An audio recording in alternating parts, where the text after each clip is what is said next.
Okay, it's 6:30. We'll call the Forestville Town Board monthly meeting to order. Roll call, please. I'm Ruth Kirscher, Roy Engelberg, Here.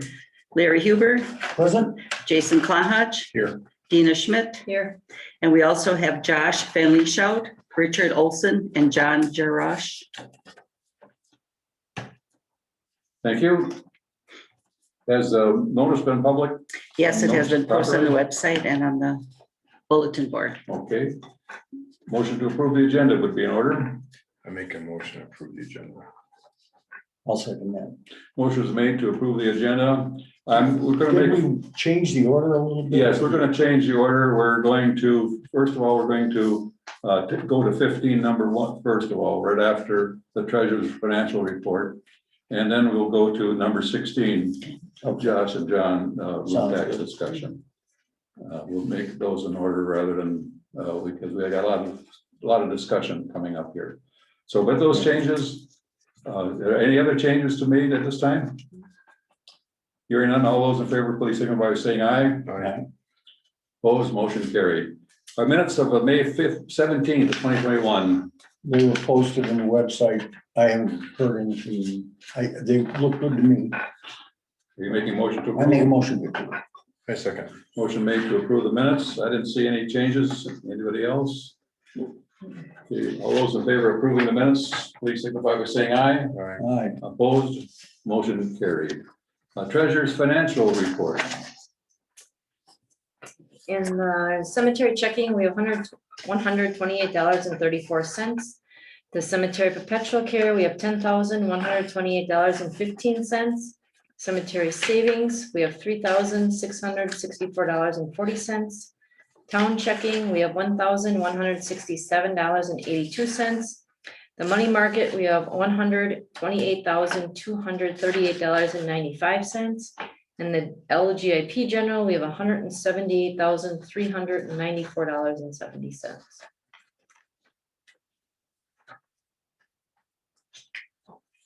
Do we have any else? No, we don't, and I didn't print it out. Oh, well, We that's didn't why have I'm anything. looking for it. So it's Yeah, not- We didn't have anything. Oh, that's good.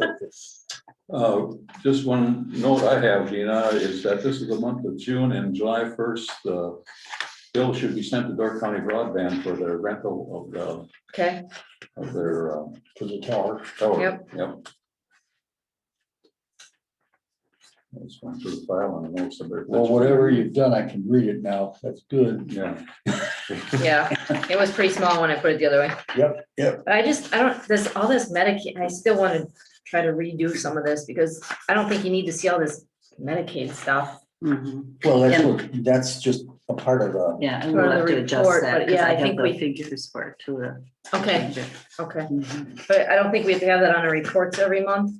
Well, no, because that's just the deposit. that you're Right. making for Yeah. yourself and such. So we'll see if I can adjust that a little bit. All right. Well, I'll make a motion, we accept the treasurer's report at this point.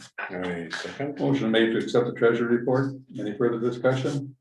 Hearing none, all those in favor, please signify by saying aye. Aye. Opposed, motion carried. Do we have any, we can have public comment right now. I'm gonna hold correspondent I have at a later time. Is there anybody online that wishes to make a public I comment? don't see anyone online. You don't see anybody online? I see we have a participant, but I think that's me. No. Okay, So, no, we have no one online. no one online, okay. Okay, we'll move to number 15, the Seven Door Fire Department report, and our new captain, Mr. Richard Olson. Chief, fire chief, not captain, fire chief. You have to take an oath to office in each municipality, is that right? That's correct. Yes. Now raise Wow. your right hand and I can issue the oath. Well, you did enter the duties so far, but will you support the Constitution of the United States and the Constitution of the State of Wisconsin? And will you faithfully discharge the duties of the office to the best of your ability? So help you God. I will. Okay, and if you want, just please sign the oath here and then you can sign this one and take one along.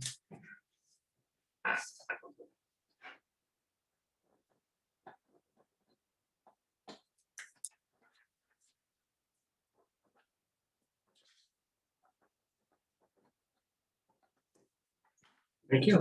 Okay, thank you. So who's the assistant chief now?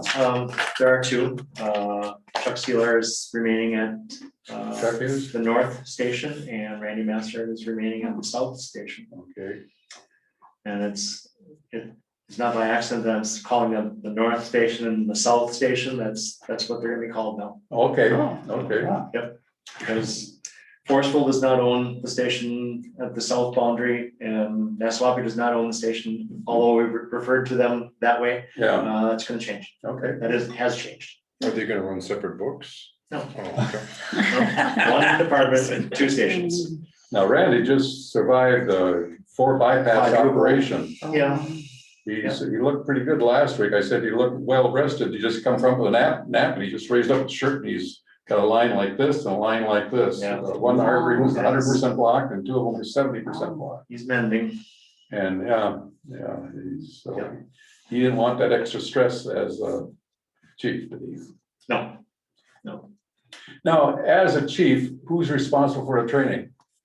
The training officer. Yeah, did you have a training officer? Yeah. Weren't you that before? Or- No. No, you weren't. Okay.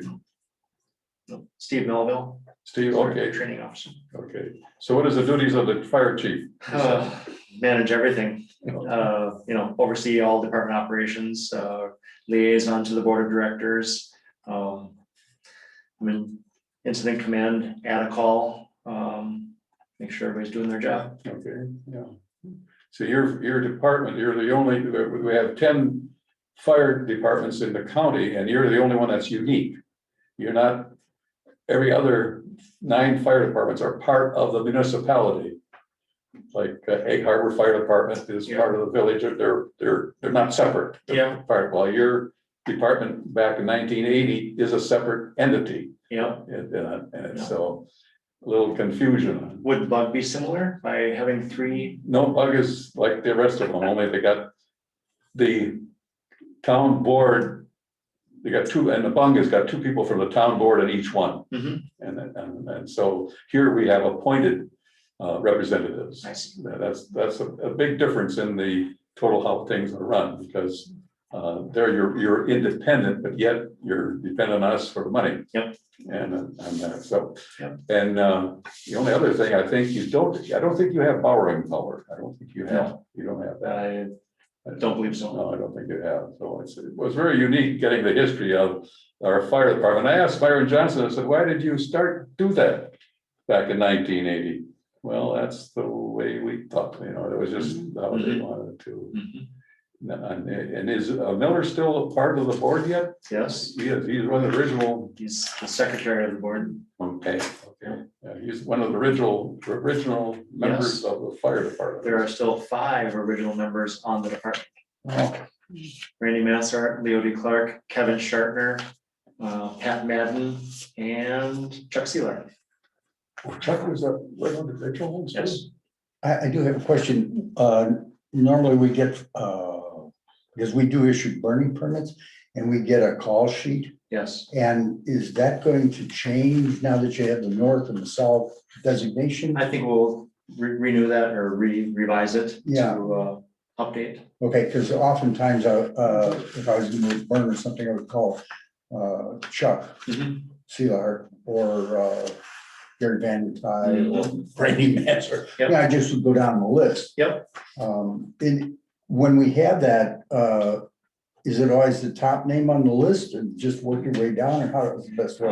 Generally, it's been in order of rank, and so it doesn't matter who you call because we all let each other know Okay. once one of it. It's if you can't get a hold of one, well, then you call the next one. Right, okay, Yeah, so That's all I we wanted to know. communicate between each other. okay. To See, let I was curious though too, don't you guys have a Facebook page or like a web page too for the fire the department? Facebook page, Because then do you guys post whether or not like there's a burning ban or if there's a county or? certainly. Okay, so that would be another option for people to get to know.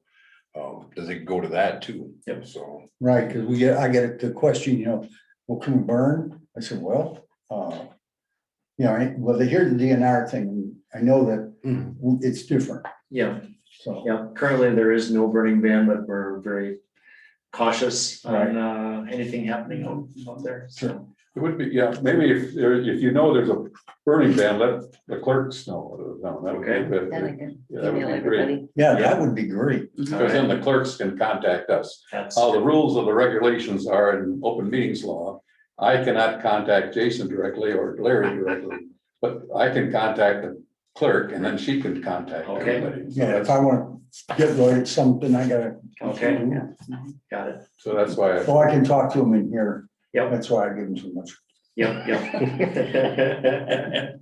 And does the burning permit need to be revised? A little bit, yes. Okay, yeah, well, we're copying the state burn permit. Yep. That's the one we copy. Okay, It's on their DNR site and that's what we copy and we just, so we issue it that when they come and ask for a burning permit, we give them burning permit and that's good for the rest of the year till December 31st of 2021. Okay. From the date that they ask. for it. But they get a call every time they use it? No, they gotta call Fire fire department. department every time. they One of use us. it, Yeah, and that's the only point I make, you know, and somebody they say, well, which one do I call? That's Yeah. the reason for my question. doesn't matter. We all Okay. communicate between each of us. Now, July 4th is coming up and I used to get about 5 requests for fireworks permits. Last year I only got 2. Okay, And I put in that permit that they're supposed to call the fire department and the sheriff's department. we would like to know. Yeah, that's what I put in that permit, but if they don't get a permit, they could be arrested for shooting fireworks up in the air. Yep, Well, most people. yep, most people. Steve Dello always gets money because he shoots them off at bridges every. Well, but I always call it non-emergency dispatch. They know about me, Right. so. Okay. All right. Well, thanks, Yep, Richard. thank you. Yep. Thank you. Thanks. See you later. Thank you much. Okay, we'll move on to number 16 on the agenda. And Josh, thanks for coming out. John, Jon. Yes. Oh, John and I were, one of the first times I got to legislative days in Madison. John, we were on the team together and that was interesting. And now this year, you did legislative days this year, didn't you? Yep. Yeah, I was, those are sort of fun things to do. This year was virtual, and so we were sitting. I think we do. One of the things the county does is one of the most effective things is legislative days where we actually lobby with the legislators. And I had a chance to lobby with my legislators this week, and I'll tell you about that Yeah, later I on. know. So, very good. So guys, what do you got? Well, just following up on your point, Mr. Chairman, the legislative days are very effective. Yeah. And through the legislative days process in that program, the Tourism Zone Commission has been able to make some change. We've had some success with the Senate in helping us to clean up and make enforcement of the lodging tax laws easier, and also make it easier for the commission to collect and remit lodging tax to member municipalities. So we'll have one more step in the assembly, and I expect it'll pass there, and then off to the governor, hopefully for signatures. I think it's a testimony to the effectiveness of legislative days that we do actually see change through in part through the process. So, but I'm here to talk to you about changing the lodging tax rate in Door County from 5.5% to 8%. Lodging tax in Door County was first instituted countywide back in 2007, when all 19 municipalities in the county adopted the same ordinance. Probably November, December of this year, then Bailey's Harbor Town Chairman Dave Elliott proposed changing the lodging tax rate from 5.5% to 8%. In order to do that, though, at least 13 of the 19 member municipalities have to agree to raise the rate. So I'm here wearing really 2 hats. One is the chairman of the Door County Tourism Zone Commission, and second is the city administrator for the city of Sturgeon Bay. The common council did agree to raise the rate from 5.5% to 8%. So that's the job that pays me. The chairmanship of the Tourism Zone Commission is a voluntary job, and so I get to wear both hats and talk to you about the effort. For those of you that don't know, lodging tax everywhere in Wisconsin is a pass-through tax. It's paid for by the visitor. When we go to Milwaukee or Chicago or travel to warmer climates, we often always pay a lodging tax rate wherever we visit. So it's customary. In Wisconsin, the lodging tax proceeds by law are required to be distributed back to the municipality from which they came and to the designated marketing entity on a 30-70 split. So 30% comes back to the municipality, 70% is required to go to the designated marketing entity. For Door County, that's Destination Door County, who of course John is well known and works for. So the cost to collect and administer and remit the lodging tax is borne entirely by the 70% side of the calculation. So that the town of Forestville, the city of Sturgeon Bay, and all the others collect all of the 30% that's due to them. That 30%, the town can spend whatever, you can spend it on whatever they want to, streets, street lights. I like to joke that I think Sturgeon Bay spends theirs on stop signs, one about every block it seems. But you know, whatever it is the local government body wants to spend it on, they can. Now, the town of Forestville does have a little lodging industry down here. I can't Quite little. say it's throwing off a lot of money, but it is throwing off some. And what we've seen in Northern Door County and in the city is a growth in the Airbnbs and VRBOs of the world, the single family homes for rent, or you know, the apartment above the garage, or you know, a little cottage, you know, along the lake somewhere. And that's where we've seen the most growth. I would expect at some point in time, we're going to see some of that start to really blossom down in Southern Door County, especially at nights like tonight. I don't think you can get a much better evening anywhere than around here. And somebody's going to figure that out when they realize just how much money is out there in the short-term rental business. So anyway, what we'd like to do is we'd like to ask the town board to consider raising the lodging tax rate from 5.5% to 8%, along with implementing the other changes in the ordinance that will make it easier and more effective for the tourism zone to collect and remit those dollars back to the town and back to Destination Door County, as well as then follow up by adopting a revised intergovernmental agreement. There's two parts. There's the ordinance, and then there's the agreement that everybody enters into that says, yes, the commission is the one that's going to enforce this on the town's behalf. So I'd love to answer any questions. Otherwise, I'll just keep going on, and I don't want to cover things that you're not interested in, or if there's a question you want to ask, I'll make sure you get to that. Well, we've had very few, you know, Airbnb type locations. Mm-hmm. And our zip code is 54235. Yes. How can that, you know, when I look at those, your 70% generates a lot of information. Yeah. Used to be paper, thank God it's not. But how then do we get, if in fact, I don't care what the rate is, how then do we get the money? Yeah. I don't know. So let me tell you about the back end that we've had to build into the tourism zone commission. So you're spot on. The marketplace providers, so the VRBOs and Airbnbs of the world, Yep. They locate properties by zip code. Right. Well, zip codes don't mean anything except Not to the here. post office. They mean anything to local government. And it's been one of the frustrations we've had with the legislature and the current lodging tax laws.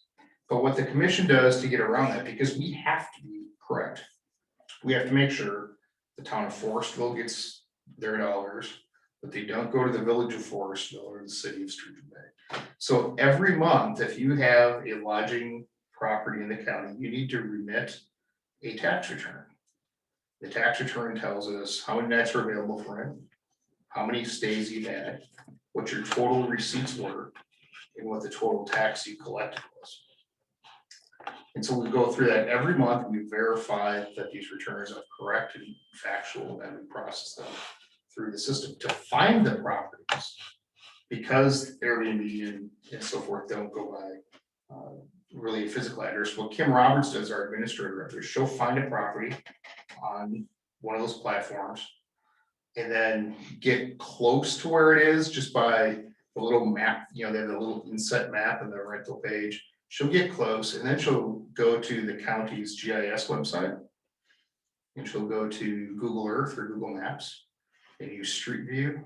And she'll actually figure out which house is which based on the photos that they have on the marketplace platform and the aerial oblique photos on the county GIS website. In some cases, we'll go down and, or not me, I haven't done one of these in a long time, but Kim will hop in her car and come down to Forestville or Nasswaupee or Washington Island and verify that, in fact, yep, this house looks like this and this is supposed to be permanent. And that's the process that we go through if they don't voluntarily come forward and say, what do I need to do to rent my home? The commission over the last 10 years has spent a lot of time and money on advertising, getting the word out there that you need a lodging permit to be in the lodging business in the county and to collect or remit that sales tax. So most properties know they have to do something, and they find us and we get them on the right track. Only a handful do we have to go through that extra Location process. Investigation process. Sometimes, you get some sneaky ones and they really, try really hard to fly under the radar thinking they're, I don't know, dodging the government or, taking it to the man, so to speak. Other places that we routinely look through is Facebook. So there's it's a whole other world of people out there that we find and kind of, peruse that website. Craigslist for a long time was also another very active marketplace where Kim would go through and, put in search words Door County, Sturgeon Bay, Washington Island, Forestville, and so forth, looking for descriptions. And then really when we first got started, I think the Tourism Zone Commission had subscriptions to probably a dozen newspapers.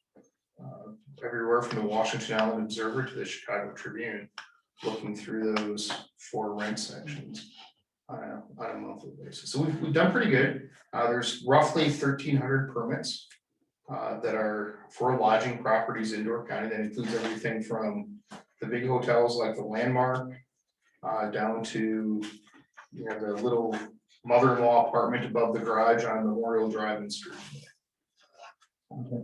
To date, out of, I think we'll probably collect about $5 million this year. I think we only have $6,000 that's outstanding. And most of that is, those outstanding amounts are from one property who just has a hard time filing tax returns on a timely basis and are currently being prosecuted in circuit court by the commission. So, and at the cost of the commission. So we're pretty effective. I don't think we've lost an enforcement case yet in Door County Circuit Court. It has nothing to do with me. We have a really good municipal attorney.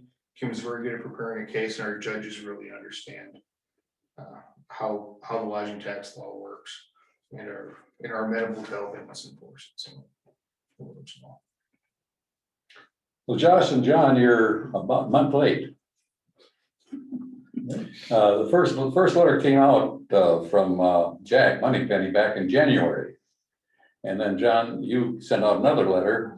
And so back in our May 17th board, we voted not to support the 8% lodging tax. And the reason for that is that, John, first of all, your budget is more than we spend on roads in the county. And you're asking for another $2 million. And the last Jack Moneypenny's last letter was a lot of little things that I thought was a lot of fluff in there, his ideas. I've been in towns and cities when I see an 8% tax on their lodging tax, and I sort of bristle on that. And the motel industry and hotel industry is not supportive of that, going from 5.5% to 8%. 5.5% you can accept. It's our normal little tax. And going from 5.5 to 6 makes a big difference in a person's mind. I moved from Minnesota back to Wisconsin, and Minnesota was 6%. And no, it looks like a big figure, but here 5.5 doesn't look so big. It's just like 5.99. So those were the reasons why we said, no, we don't support it. Now, if we're gonna, so we can't make a decision tonight, we would have to put it on the agenda next month to reconsider, but your Bailey's Harbor came up with it, and your municipalities up north figured, oh, that's, I mean, Liberty Grove makes what, their tax is like 100,000 plus, what they collect? Oh, yeah. Yeah, they're Value to the town of Liberty Grove. In 2019, the town, the total tax collected in the town was $355,000. yeah, 350. So 30% of that, about 106,000, went to the town. Uh-huh. The balance then was remitted to the destination Door County. But if you don't mind, let me speak on the lodging provider's perspective. This is one of the things that the commission members were concerned about. And of course, the Tourism Zone Commission is made up of lodging providers and elected officials, and a couple of appointed people like myself. The Tourism Zone Commission created a subcommittee, like all good governmental bodies do, right? We create a subcommittee to do those things. That subcommittee was made up of all lodging providers, including Brian Nelson in Bailey's Harbor, Fred Anderson in Egg Harbor. You gotta help me, John, who has the Rachel and Ephraim, Meredith and the White Cullen and Fish Creek. Yeah, and there was, I think, a couple more, because they had 9 in total, that much I can recall off the top of my head. And so they went out and they hired the University of Wisconsin to do an economic impact study, if you will. They found a guy by the name of Russ Cashy. And Russ's his area of study centers a lot around lodging tax. His university is the University of Wisconsin Whitewater, and he has a little come on, it's getting late, I can tell I'm tired. A little program down there made up of himself and graduate students and a few other professors, and they study taxes, mostly lodging taxes. And so what they did was they went through and analyzed the question: if we go from 5.5 to 8%, will that have an impact on stays? Will it cost lodging providers something? And the resounding answer from Russ's research was no. Lodging taxes don't have an impact on someone's desire to stay at a destination or their willingness to stay at a destination. They're not a factor. So that this subcommittee actually made a recommendation to the commission that said, yeah, this is okay to go down this path of raising the lodging tax. And I'd be happy to email that down to you if you wanted to take a look at it and spin through it. It's really interesting. I was frankly surprised by it, but it's hard to refute the guy who does the research and reads the papers and summarizes them, and then also the investment and the willingness to go through with it from the lodging providers. So we found that there's not a relationship there. So what's the need? So that's a good question. What is the need? Yeah. There's always a need to market and promote Door County. When I became chairman almost 10 years ago, that was right on the heels of Door County losing market share in the state of Wisconsin. That was a big concern, especially in the northern half of the county, where a lot of their local economy depends on lodging and agriculture. Agriculture is hard to get into. Lodging and the associated tourism businesses, restaurants, little retailers, and so forth, much easier to get into. A lot of that economy up there depends on tourism. So I think it was that fear initially that, oh my God, we're losing market share. We're seeing our numbers decline. We need to do something. So they instituted a lodging tax and got serious about marketing. That's the first thing. I don't believe it would be good for anybody to ever stop marketing and promoting. But how will I ask this question? How can this place, the environment, this peninsula, support additional people coming in? Marketing brings people. People buy things and do things. They also use toilets. And that's an issue here with our karst environment and all the rest of this stuff. Farmers have a big enough problem just distributing the fertilizer that they generate on their own to keep the food going. But what, if you keep promoting, you get more people, and then how much can this environment sustain? That's a really good question. It's one that, I don't think anybody can answer. I think that's more of a personal question and a personal answer, but I can tell you, one of the great successes of the Tourism Zone Commission and Destination Door County is that they've lengthened the lodging season. So more people visit now in the spring, and more people tend to visit in the fall. But the other thing that's happened, because we haven't built a lot of new hotels and motels, I think we've issued one new hotel permit in the last 10 years, and that was for the Door Hotel in Sister Bay, which is on sewer. Is that while we've lengthened the seasons, which is good, that means we're using excess capacity, right? So hotel room doesn't go away once we get to October, it's still there, it's empty. So they're filling those and meeting that demand there. The other thing that's happening is a lot of lodging providers have gone to what's called demand rate pricing. So in July, when demand is high, you'll see them raise their room rates, or you'll see them require a 3-night stay. So they're maximizing their yield on their infrastructure, right? And they're able to do that because it's a place where people want to be. The other thing that I think Door County really has going for it is there's, I think there's 5 or 6 municipal wastewater treatment plants. And that's where all the holding tank waste and septic tank waste goes. That doesn't come out as leachate. And then of course it's processed through those treatment plants, and much of the sludge then is either land applied as required by permit, or disposed of after it's been dried in the landfills and used as daily cover. So from that perspective, I don't know that there's a great impact on the environment. I think it's pretty well taken care of. In fact, that's my opinion. As far as the total capacity of things and we're willing to tolerate. So we just keep advertising and getting more. Well, here's what happens though. You have to keep, and John, this is more John's bailiwick than mine, but I'll take a shot. You can correct me, okay? People need to be reminded of the good time they had and that they have to come back. The other thing is you need to find new customers, because not everybody's going to come back every year. So you have to keep the message current and relevant. You have to keep going out. That's why Chevrolet keeps advertising, right? And Ford. That's why Target's always advertising. They want to retain their customers, and they need to develop new ones as other customers go away and find another place to go. That's important, and it's difficult to do.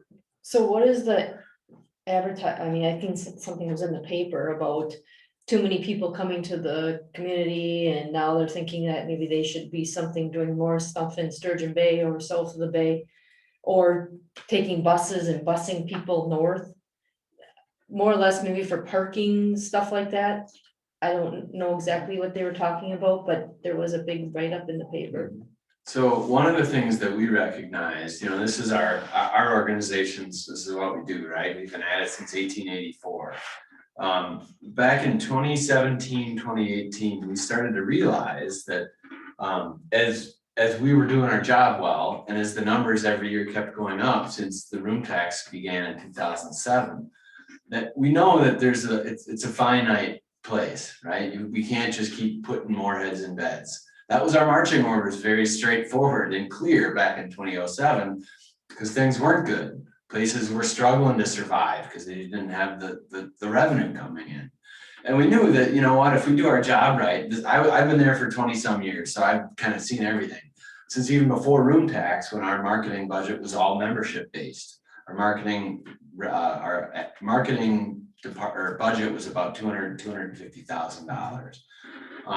And we realized, based on a whole bunch of stuff, that we needed to do something to be able to compete in a different marketplace. So that's when we started, right? But we said in 2007, if we do our job right, guess what conversation we're going to have in about 10 years? And guess what conversation we started having now for the last few years? So in 18, we realized that, and in our 20 to 22 marketing and strategic plan, we put in some measures to help deal with tourism management. something that we had never done as an organization up until that point. Because we recognize the fact that there is a finite space and we can only fit so many people here. We don't necessarily know what that number is, but we had to do some things to help start to manage our destination better. So we rolled out some things this year. We got some stuff got paused last year because of the pandemic.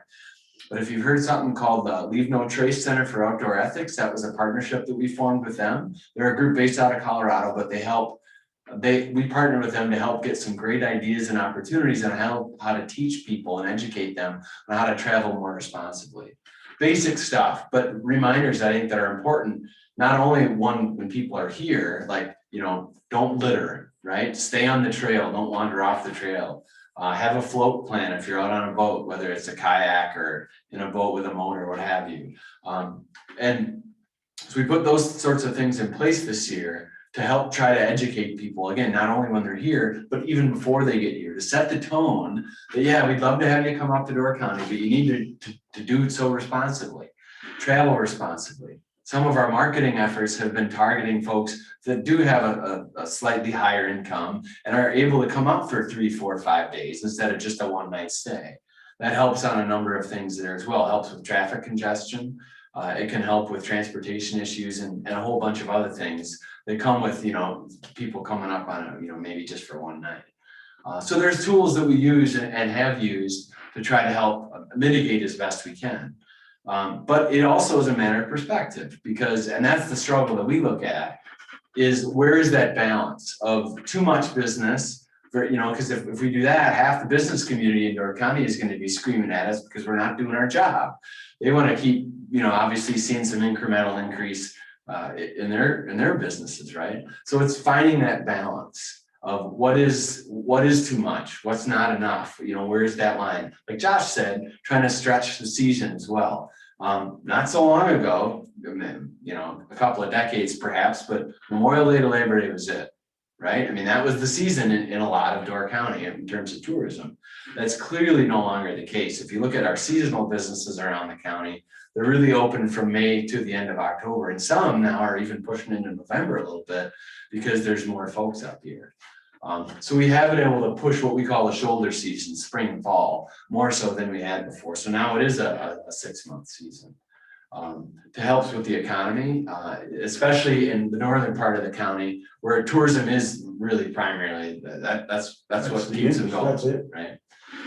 Now doing that can present some other challenges. If more people are here throughout the year, then you start to have to look at, workforce housing is an issue. Transportation certainly is something that we need to look at. Those are all part of the management side that we've started to look at. Now, when we changed our name from the Door County Visitor Bureau to Destination Door County, a lot of that had to do with the management side and how can we help better manage our destination, not only this year and next year, but in 10 years. So we have that farther end game on the horizon with everything that we're doing, to make sure that Door County is just as charming of a place, in 10 years or 20 years from now as it is today. And a reason why people started coming up here in the first place. See, I really see your board as nothing more than a overglorified real estate agency.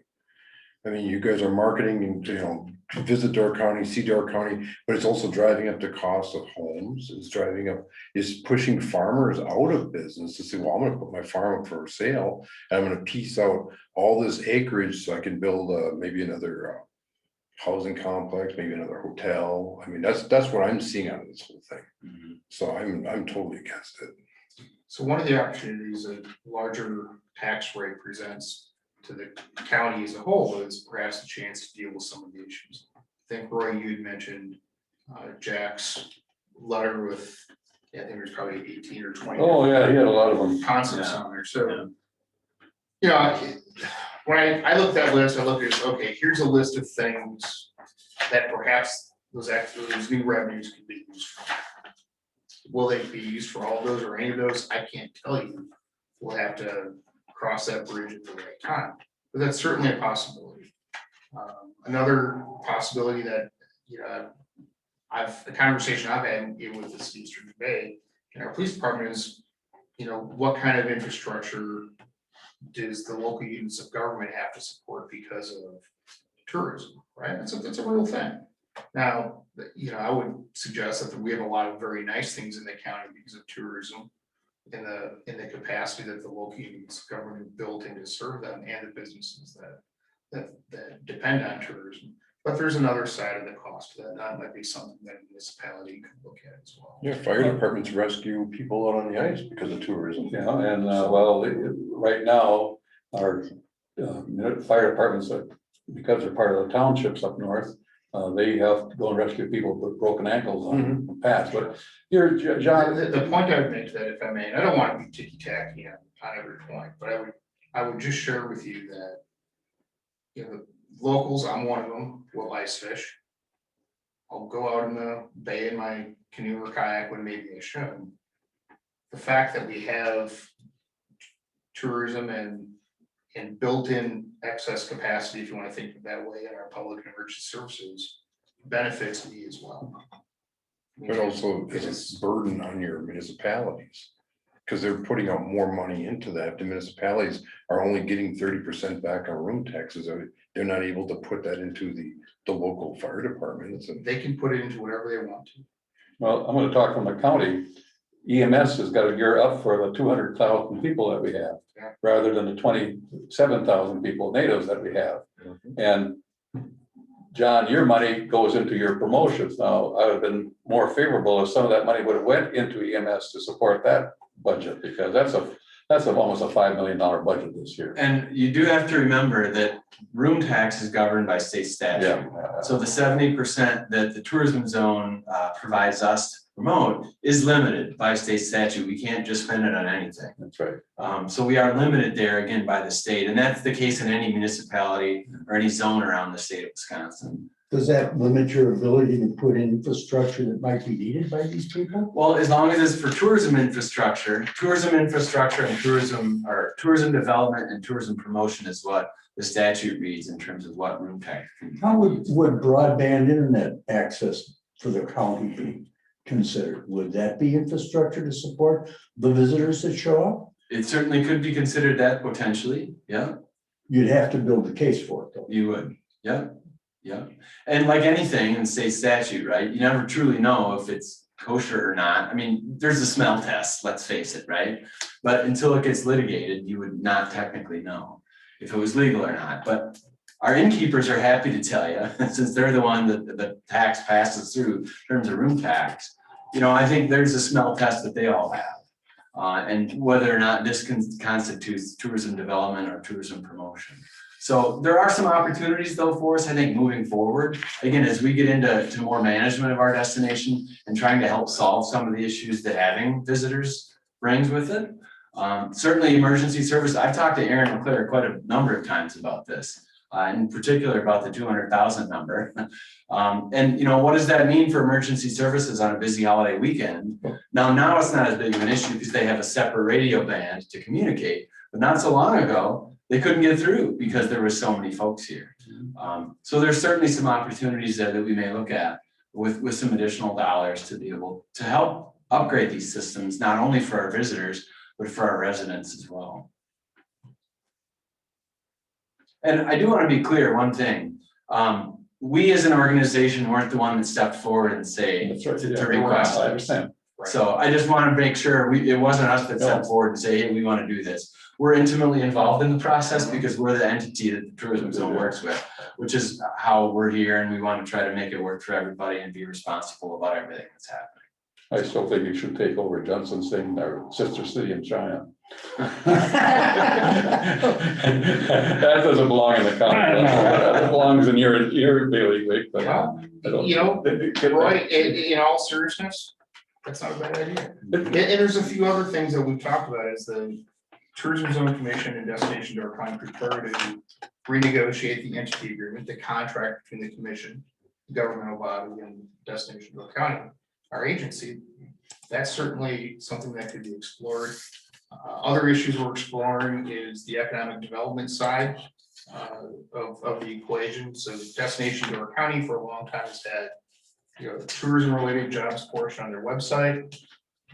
DCEDC said, hey, you know, we're in the business. You know, we're in the economic development business. Maybe that can come over by them. There's a few other concepts and ideas like that that are floating around, so, I wouldn't discount any of them at this point. And for what it's worth, Aaron Leclerc's mom, Little Bit, is also on the Tourism Zone Commission and has been since it starts. She brings up the emergency services issue. And Jack's report is not in favor of this tax at all. They have not passed.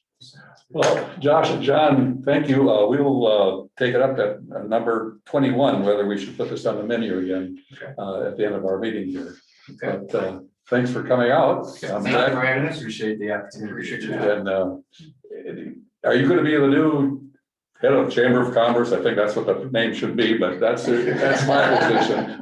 We'll find out. I'm certainly very interested in that position and my hat's in the ring for it. Okay. Are in the process now of going through that search, and hopefully by sometime this fall, we'll know who that'll be, whether it's me or someone else. How do you work with the Door County Economic Development So Corporation? we're kind of partners. You're We partners do with we do them. share some things. Steve Jenkins is on he's an ex officio on our board. Okay, And we actually, our CEO has a seat as an ex officio on their board as well. okay, Was at my first meeting for them today. okay. So we do try to work and have and historically worked with them on different projects. They actually were born out of the Door County Chamber of Commerce Yeah. back in the late 80s. Yeah. So we do work with them and Steve and Kelsey quite a bit on some projects. Well, thanks for coming. Well, thank Yeah, you. thank you. Appreciate it. Just amazed, Larry, how this is working. If you just step back, because the open meetings law, you see the top portion, that's scanning the complete room. So there's no hidden corners that people can say somebody in the back room is hidden. It's there. And when you guys were talking, you had the full screen. Oh, really? Yeah, Yeah. it's pretty neat. It Yeah, it is. zeroes in on the person. There's three separate cameras in the top of the owl. And it zeroes in on the person who's speaking, or, the general area. Sure. And if Dina would speak at the same time, boom, then it's split into two or three. Is that And a Zoom product? it's no, that's not a Zoom product. It's a Meeting Owl Pro. Okay. That's the name of it. It works a lot better in this room than the other room. A little better picture. Maybe You're you're closer, I suppose. Yeah, Well, it's a lot yeah. bigger over there. Yeah. Yeah, of course, that's an 85-inch screen. In the other room, it's only 65. True. It's a little. Yeah. No, it's a really neat piece of technology. Yeah, that top portion was impresses me because that's one of the things, open meeting law. Is there somebody here that you can't see? Yeah, right. Yeah. Well, thank you for your Well, time. thank you, John. Thanks. Thank you, John. Sure, thank you. Okay, public comment and correspondence. Okay, correspondence. I got, first one I got is that we're going to be getting from the recycle program, the total amount of rebate from the state, if you have a recycling program, was $73,582. Give you an idea, city of Sturgeon Bay, they're getting $30,000, $30,200, and then Nassau gets $8,063. Well, since we first started our recycling program in October, we're going to get a check for $684.61. But that's like for only a quarter of the year. Only a quarter of the year. And so that money will offset some of our expenses. That we had with that. Wonderful. Yeah, if you had that with that. Sure. The other deal is in the public comment is that Ruth got a request from Ransom Flanders. And it was a verbal request. Right, stopped over. And here, you can take this back and give this to him. I got my file here. But Okay. Ruth's note says he wants in writing from the town, if the road is ever repaid, it will be repositioned in the center of the right of way. He wants a note to satisfy the next buyer. So he wants a signature from the town chair and a supervisor that if the road is ever repaid, it will be repositioned in the center of the right of way. And we know that it is not in the center of the right of way right now. And that was on May 28th that he made that request. I'm reluctant to sign anything that I will obligate future chairs and deal that, I don't know how you feel about it, but I'm reluctant to it. If you sign a note, he says repave, doesn't he? Mhm. And so what we do, usually we do a grinding job and then we resurface it. He's probably referring that to repave. Could you construe that if we do we did a chip sealing on that, and very likely, would that be construed by someone as being? Some would probably do that. Yeah, we can on that per day, but I don't think that we can commit another board to some future Right. potential. yeah, I don't think we can either, and No, I I think agree he, with you. if it's at the time it's happening, I think he has to come to the board and ask that question. Yes. And I think a verbal request is very nice of him.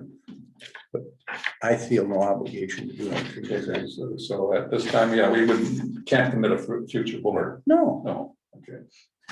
the road has been maintained, the road has been chip sealed. Because we kind of ran into that with the fire department tower, and then we ended up assuming that whole tower, because at the time when the tower was thought to be Yes. theirs, it was actually ours.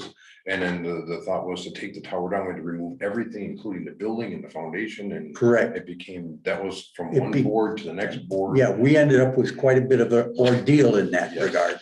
And I wouldn't want to commit another board Right. in the future to have to deal with it the same way.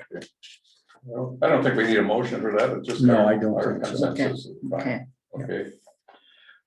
American Rescue Plan. Oh, boy. Ruth was one of there's 1,400 townships in Wisconsin. And Ruth was one of the 400 that got the application in. That's all. that's One sent in. third of the townships didn't get the application in.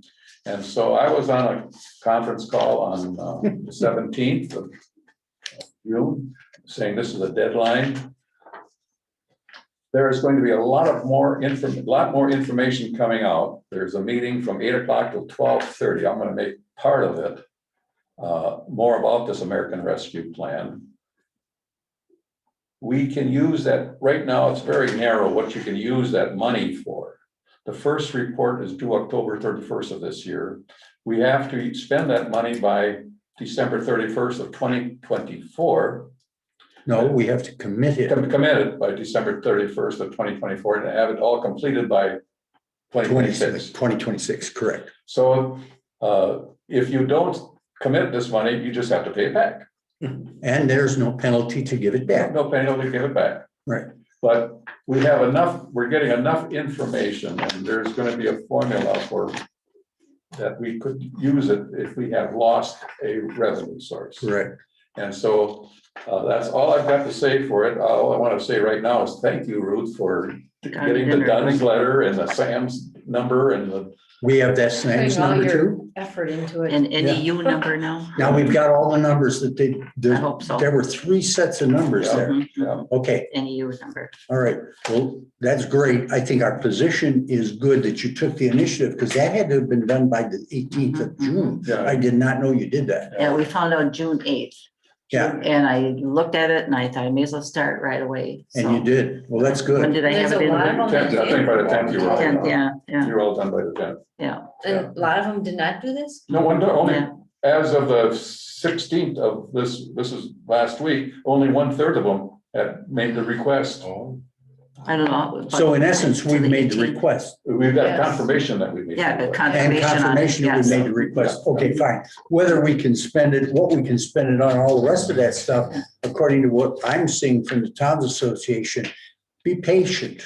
It'll happen That exactly. and we'll get clarification. It's gonna be no different than the CARES funds and all the other stuff that we've had. Well, the CARES fund was a little bit haphazard because we did not know all the ramifications until almost the very end. Yes. Right.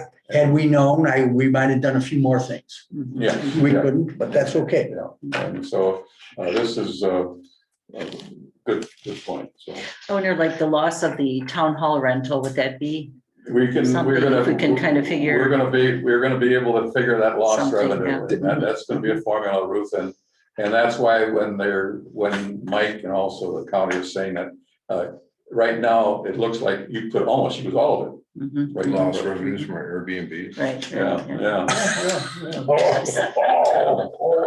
Jason. So thanks again, Ruth. We appreciate Okay, oh, that, sure. that effort, because that's, That's great. it just takes one person to ram that up and ramp it up. Moving on to invasive species, Jason, I'm sorry you missed the meeting, but Kirsten was there at our town association's meeting, and I passed out the information as to trying to get Russell and Gardner on board to get invasive species control, and hopefully they come follow suit on that. So that's all we have no more information on anything. Other than that, we have, how much we're gonna get for the cost share. Yeah. It's like 844 is what the county's gonna come up with, so the town may be responsible for $344.49, Yeah. roughly thereabouts. And I need your signature. Oh, you do, okay. Because to show that I'm gonna be representing our township for the, Where do I sign it? I don't think you're right, Oh, right there. okay. So the county portion would be 844 in the town, about 340. Yeah, it's Okay. $844.99. Okay, Our estimated total cost will be Estimated, okay. $1,189.97. Longest day of the year today, huh? We're close to it. I'd say. Okay, very good, Jason. Thanks for following that up. And I just gotta drop this off by her tomorrow, so. Okay, you're able to do that? Yeah, Okay, yeah, I was, because I gotta go there too, but. I'm gonna be heading up there anyway, so. Okay, very good. Okay, moving on to rural insurance policy review. Ruth and I met with Mr. Jason Schaefer, SCHOEFFLER, here in this room. And what we discovered is that we did not have the voting machine insured. And I thought that voting machine was worth $600. And so we thought we had enough coverage. And Ruth said, I think it's worth about 2,000 4 or or 6. 3,000. No, I said 4 or 6, and then And it's so 10. then, Oh my gosh. Ruth called Jill, it's $10,000 that machine is Wow. worth. So we had to put the serial number on that policy, and it's, how much more is it costing us, Ruth? Let's see, they gave us a credit first for that. What did we take off? Oh, our payroll was not over 50,000. They were Okay. charging us, I think, That's right. it cost $49. For that, when it's all said and done, it costs Does us- that also include these electronic screens?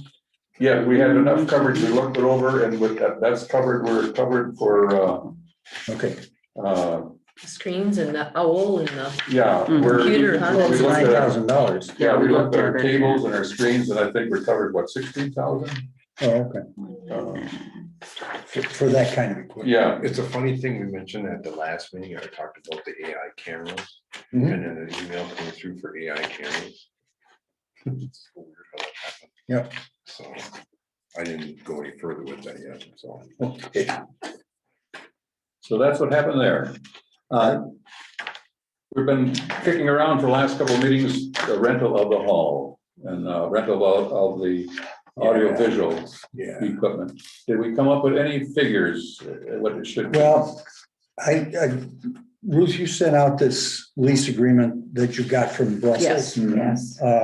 And then I looked at all of the paperwork we have for our existing rental agreement. We've got a use agreement, we've got guidelines, we've got a checklist, and we've got a whole harmless and indemnification policy. I looked at the license agreement thing, and a lot of these R4 documents are contained in this single document from Brussels, number one. The other thing is, we've talked on and off about whether or not we would charge an extra fee for the use of the screen. We don't charge a fee for the use of the refrigerator or the stove or the tables or the chairs, the fans, whatever. We only charge by facility. These are not part of the facility. I got to thinking about that. We also have a separate fee if you rent the pavilion. But being an open air pavilion the way it is, when the damage is done to the lights that we added to that, who do we go to? There's nobody. You can't say who broke all those lights in there. but there's 3 of the 4 been damaged. And what's our recourse? I suppose if we could put it in as a claim to our insurance, but we've got to pay the front end of it, our deductible, and that's about what it's going to cost us. So that's just maintenance of the facility. My sense is that when I read through this one, it went in here to say that if there's damage done, then they're responsible. Whoever rented is responsible for the damage done. So if somebody were to come in here and rent a hall and a shoe went through the screen or broke it or something, it happened with that group, there's damage to the facility, it would be covered if we looked at a rental agreement that included that sort of wording. I don't know that ours is as clear as this one from Brussels. Does somebody always come in after some, after I somebody is- usually do, Yeah, yeah, but if there's Like like, back to back? but if there's like 2, one day and one the next, and I don't have a chance, they always say, oh, it was clean, That's the only thing that you might have. your- Yeah. Yeah, you might have an issue. you kind of know just which ones to, Yeah. to Yeah. check it. So Okay. my sense is that to go after a separate fee because they want to plug into the TV or something like that, it's kind of, oh, so what? I mean, it's a part of the facility today, just like the refrigerator, the stove, and all the rest of the stuff we have. And maybe we were just overlooking, we're just overthinking it too much. I think so. That was my sense. But what about you, if they want to use it, though, somebody has to come and show. If they need to have some assistance, then there's a fee, the hourly fee that you would pay, the labor rate, if you will, Because right now, someone could bring their laptop in and and plug plug it in. into there. right? If they do it correctly, as you remember last month, I was unable to show you on the screen. I was unable to make this work in the room the way it's working tonight. Sure, Well, I came to discover there's 4 different places I could plug in this cable. I plugged into the wrong 3. I didn't try number 4. Oh, When I plugged into number 4, it still would not work because this computer didn't have the proper driver and didn't have the proper control necessary to drive that screen. So it was a combination of what's going on the computer and where you plug it in on the screen. Now, if somebody comes in and they want to spend the time, I was here for an hour and a half, back and forth, working through why does this not work? Because I can't afford to say, we're going to put this up and make people aware of our meetings, come join our meetings. If I can't make it function in here or in the other room, they're 2 separate systems. I mean, 2 separate screens. And so after having figured that out, what difference does it make? If somebody's got the savvy to hook it up and do it, fine. If Ruth wanted to bring her poll workers in here and go through a training seminar by the Wisconsin Election Commission or something like that, then we'd probably have to have me in here setting it up so that you could participate in a remote Zoom meeting. Otherwise, it's nothing more than a monitor. I mean, literally, it's a monitor. Because really, when you go out there, I think that's a smart TV. This is a smart TV. Yeah. That other one isn't the same. But you'd probably get Chromecast from a phone if you had to. If you could, yes, you Yeah, I could. think it's possible. But again, how are you going to set it up? What's your setup? Are you going to plug your Fire Stick in or whatever into the right port? Okay, And then does your device support that operating system? right. That's what I encountered with this computer and that screen, as opposed to what the other screen was. The other screens were not a problem. Large room, the 85-inch monitor, that worked like a charm. Plugged it in the way it went. Come in here, plugged it in, didn't work. Because this has got a few other features in it. Well, it's got the whole slug of different Yeah. features. And then I had to get the proper drivers for the laptop. So if somebody is savvy and can figure, and knows ins and outs of this stuff, yeah, they could figure it out and plug it in. And we would never ever know it was used Right. unless there was physical damage. right.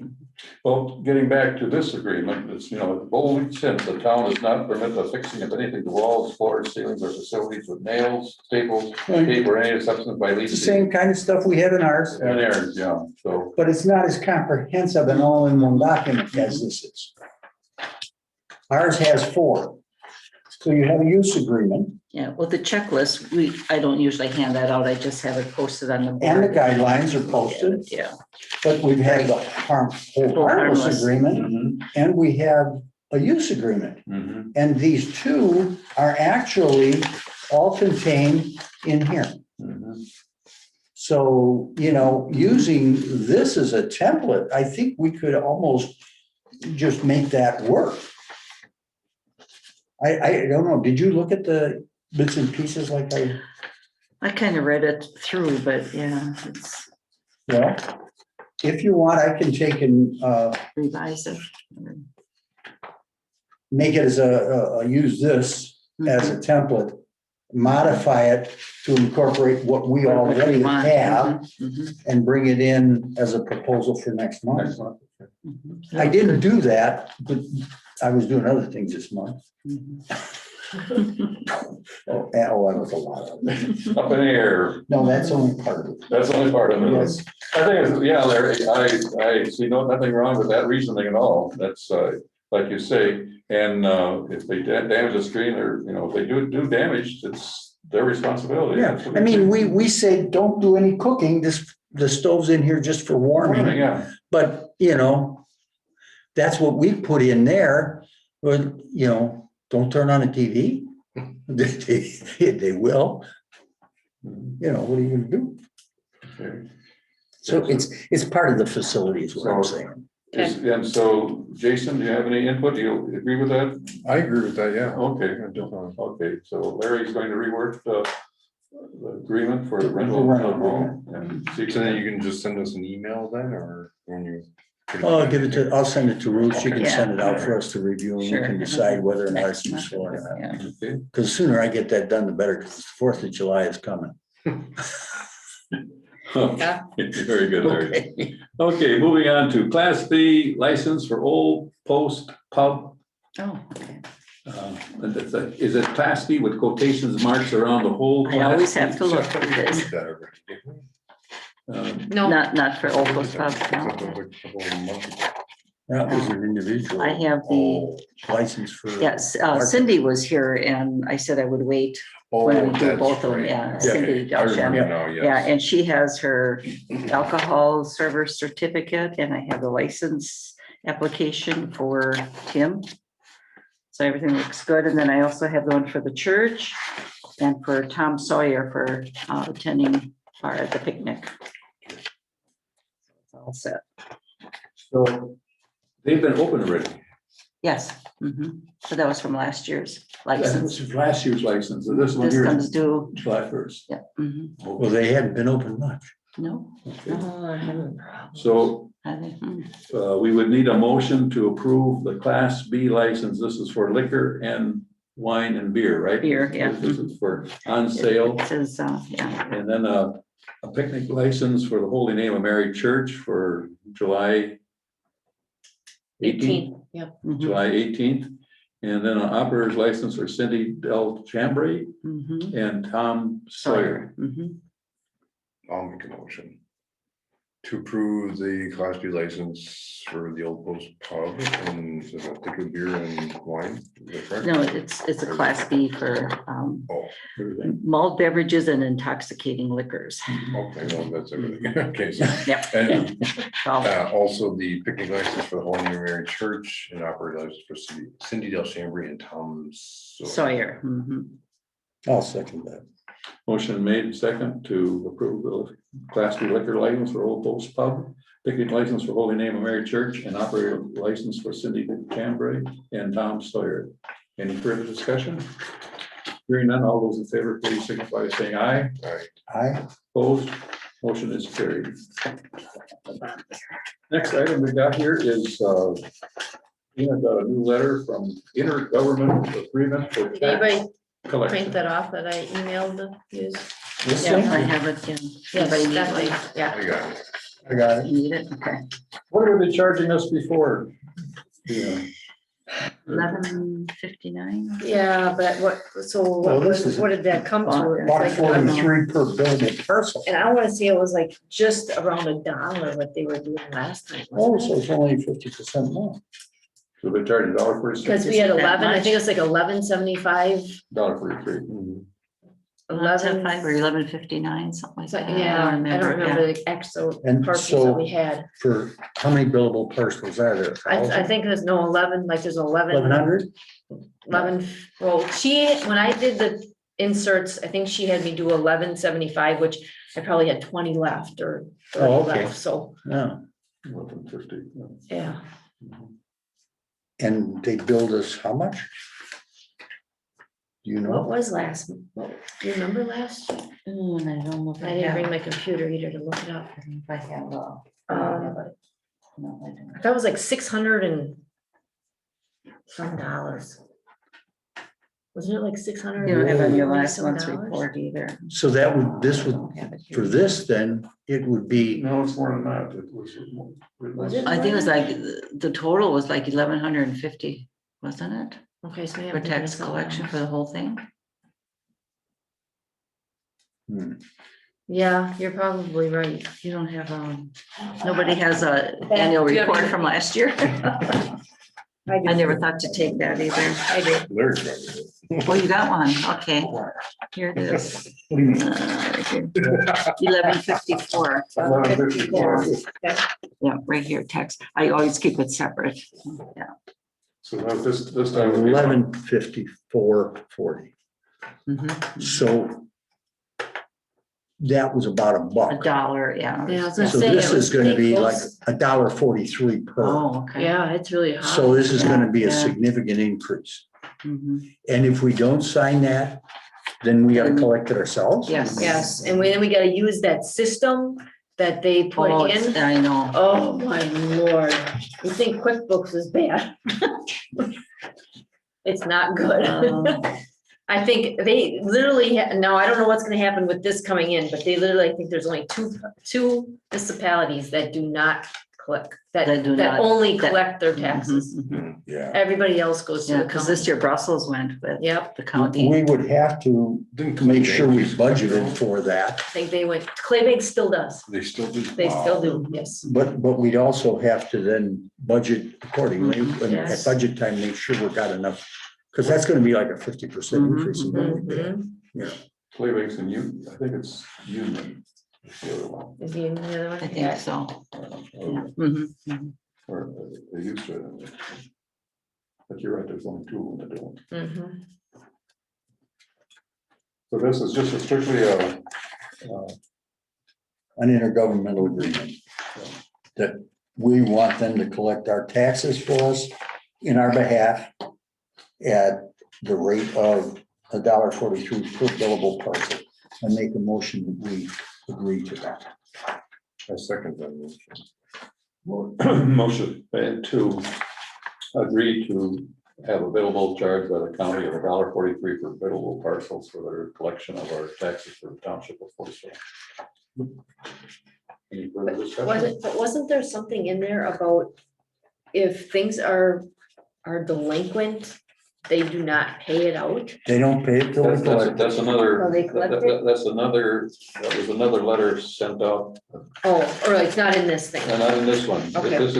It's this agreement right here that they sent out earlier, Okay, but they're gonna pay you on when they get the money, rather than give you on or before August 20th. okay.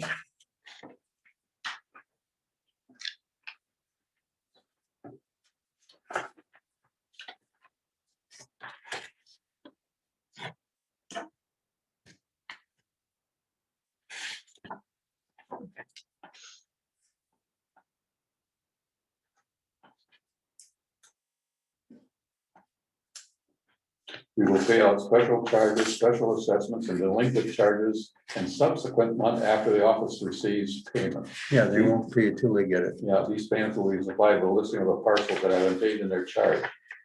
And, but then they go on and talk about the August 20th settlement, so Okay, At this point, I never did find out if that was the truth, if that was proposal, if that was,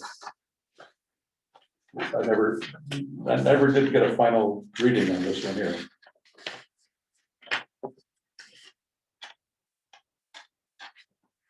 So we have to put in here who is responsible to designate an employee or official contact person who is responsible for administration of this agreement. Contact persons are as follows.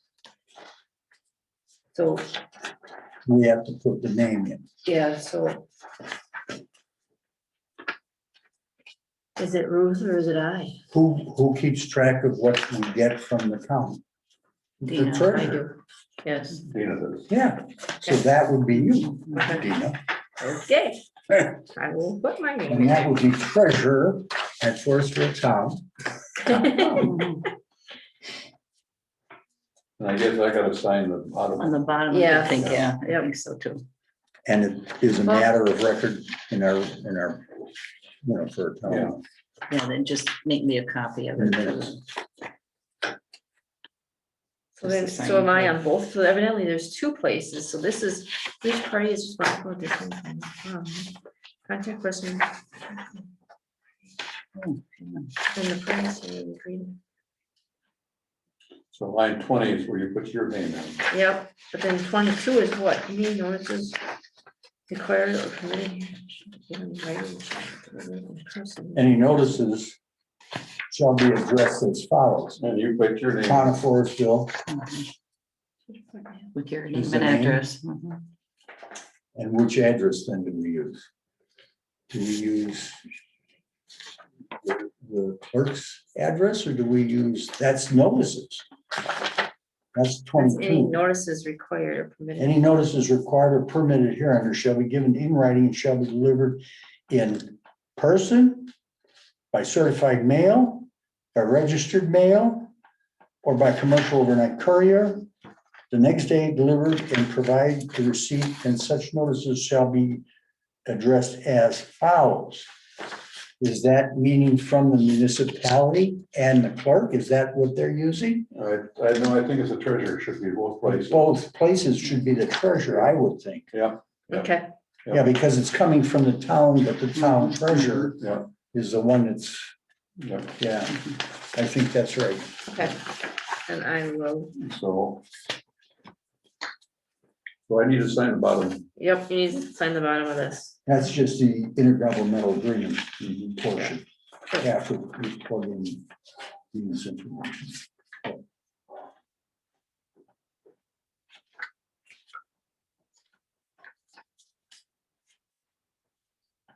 And this is just for this season. But just for the 2021 tax season. Well, The charge, yeah.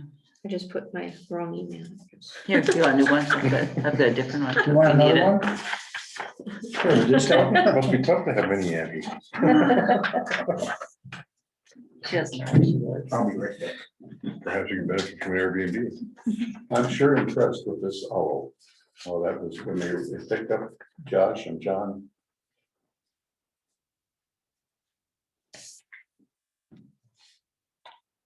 And they were thought there might be a lot of glare.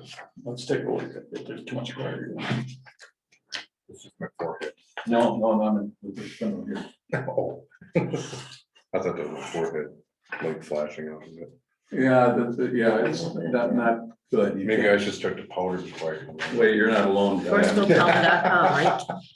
Um, Treasurer at ForestvilleCounty.com. yeah, yep. Okay. I don't look at it, I just, it's there in my computer, I don't even look at it anymore. Oh, Jesus, see it every day. It's whatever one I'm going to is Yeah. what yeah. it picks, so.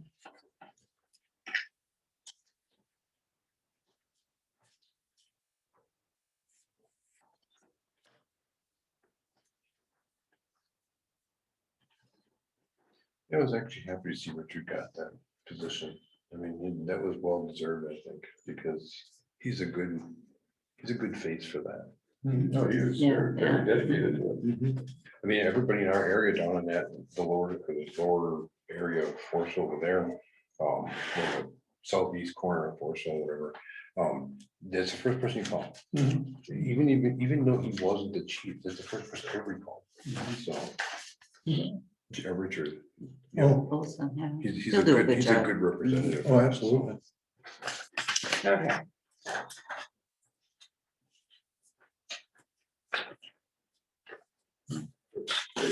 July, June. Well, there's three of them here Have that we had this since are January? missing. Or June. Roy's Okay. missing, you're missing, Okay, and you're missing. okay. So, just so you know. I've already signed it, by the way. too. I always check them when I go in. I figured you'd be Before I fine, send them but- out, yeah. Okay, I will send this in to him.